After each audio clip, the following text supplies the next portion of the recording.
Bapak, Ibu, dan saudara-saudari terkasih dalam Tuhan kita Yesus Kristus, semoga kita sekalian senantiasa beroleh damai, sukacita, berkat berlimpah, dan kasih karunia Tuhan. Amin.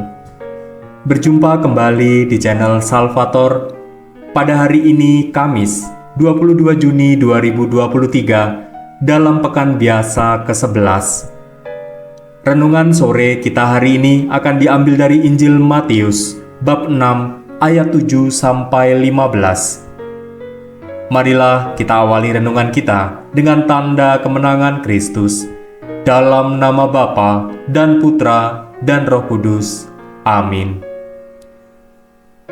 Lagi pula dalam doamu itu janganlah kamu bertele-tele seperti kebiasaan orang yang tidak mengenal Allah. Mereka menyangka bahwa karena banyaknya kata-kata doanya akan dikabulkan. Jadi janganlah kamu seperti mereka, karena Bapamu mengetahui apa yang kamu perlukan sebelum kamu minta kepadanya. Karena itu berdoalah demikian: Bapa kami yang ada di surga, dikuduskanlah namamu, datanglah kerajaanmu, jadilah kehendakmu di bumi seperti di surga. Berikanlah kami pada hari ini makanan kami yang secukupnya, dan ampunilah kami akan kesalahan kami, seperti kami juga mengampuni orang yang bersalah kepada kami. Dan janganlah membawa kami ke dalam pencobaan, tetapi bebaskanlah kami daripada yang jahat. Karena jikalau kamu mengampuni kesalahan orang, Bapamu yang di surga akan mengampuni kamu juga. Tetapi jikalau kamu tidak mengampuni orang, Bapamu juga tidak akan mengampuni kesalahanmu. Demikianlah sabda Tuhan. Terpujilah Kristus. Bapak, Ibu, dan saudara-saudari terkasih, dalam sabda Tuhan hari ini, Yesus mengajarkan kita bagaimana berdoa dan membangun relasi dengan Bapa.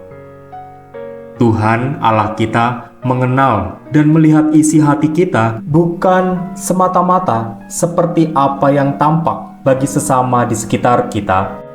Ketulusan hati adalah kunci relasi yang baik dengan Tuhan dan sesama.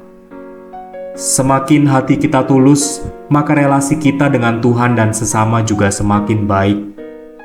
Jika kita memiliki hati yang tulus, maka doa-doa dan hidup kita pun akan menjadi sederhana, namun mendalam. Contoh dari hal ini adalah doa Bapa kami, sebuah doa yang sederhana, namun mendalam. Ketulusan hati juga nampak melalui karya pelayanan kita bagi sesama. Bagaimana kita melayani bukan untuk mendapat upah, melainkan untuk kebaikan sesama. Dan ketika kita memperoleh lebih dari yang kita butuhkan, padahal kita memohon untuk makanan secukupnya, maka tidak ada salahnya jika kita memberi kepada mereka yang berkekurangan. Jika kita mau diampuni, maka hendaklah kita mengampuni sesama. Karena ketika kita berdiri di hadapan Allah, kita berdiri di hadapannya sebagai orang berdosa dengan berbagai pelanggaran yang telah kita lakukan. Dan jika Allah adalah kasih yang senantiasa mengampuni kesalahan kita, apalah gunanya menahan kesalahan orang tanpa mengampuninya? Ketika kita menyadari bahwa kita tidak lebih baik dari orang lain yang bersalah kepada kita, maka belas kasihan dan pengampunan sudah mulai mengalir dalam diri kita. Kesadaran diri sebagai orang berdosa yang diampuni inilah yang menjadi kunci agar kita dapat mengampuni sesama kita, sehingga segala kejengkelan yang dapat membuahkan kebencian dan kepahitan dapat perlahan sirna, bahkan hilang tanpa bekas.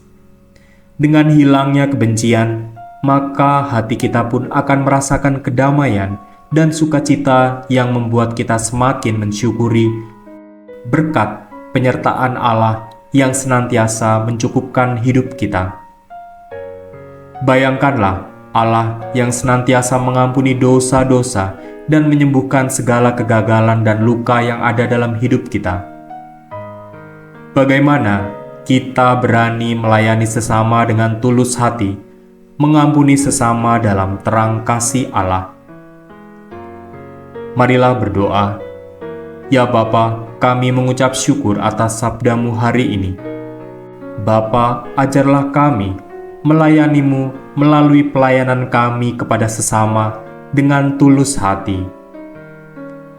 Marilah Bapak, Ibu, dan saudara-saudari terkasih, kita senantiasa melayani dengan tulus hati, mengampuni sesama, dan menjalin relasi yang baik dengan Bapa. Dalam nama Bapa dan Putra dan Roh Kudus. Amin.